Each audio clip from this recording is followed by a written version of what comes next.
আগুন নিয়ে খেলছে ভারত, বলেছেন পাকিস্তানের সাবেক পররাষ্ট্রমন্ত্রী। ভারত আগুন নিয়ে খেলছে বলে মন্তব্য করেছেন পাকিস্তানের সাবেক পররাষ্ট্রমন্ত্রী হিনা রব্বানী খার।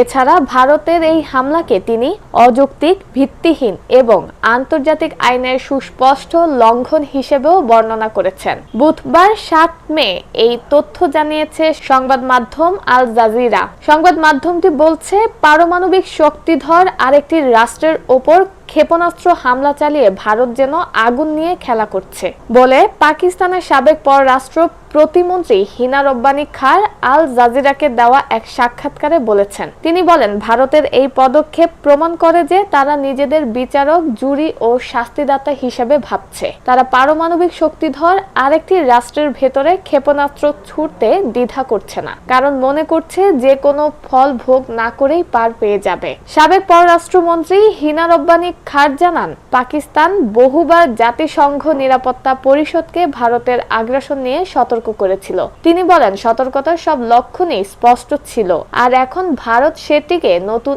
উচ্চতায় নিয়ে গেছে। কাতারের রাজধানী দোহার বিমানবন্দর থেকে আল জাজিরার সঙ্গে কথা বলেন তিনি। ভারতীয় হামলার কারণে বিমান চলাচলে বিঘ্ন ঘটায় তিনি পাকিস্তানে ফিরতে পারছিলেন না। মধ্যরাতে চালানো ভারতের এই হামলাকে তিনি অযৌক্তিক, ভিত্তিহীন এবং আন্তর্জাতিক আইনের সুস্পষ্ট লঙ্ঘন হিসেবেও বর্ণনা করেন। এদিকে ভারত পাকিস্তানের অভ্যন্তরে একাধিক হামলা চালানোর পর পাকিস্তান 5টি ভারতীয় যুদ্ধ বিমান গুলি করে ভূপাতিত করেছে বলে পাকিস্তানের সামরিক বাহিনীর মিডিয়া উইং আন্তঃবাহিনী জনসংযোগ পরিদপ্তরের মহাপরিচালক লেফটেন্যান্ট জেনারেল আহমেদ শরীফ চৌধুরী নিশ্চিত করেছেন। তিনি উল্লেখ করেছেন, সমস্ত ভারতীয় বিমান তাদের আকাশসীমায় গুলি করে ভূপাতিত করা হয়েছে।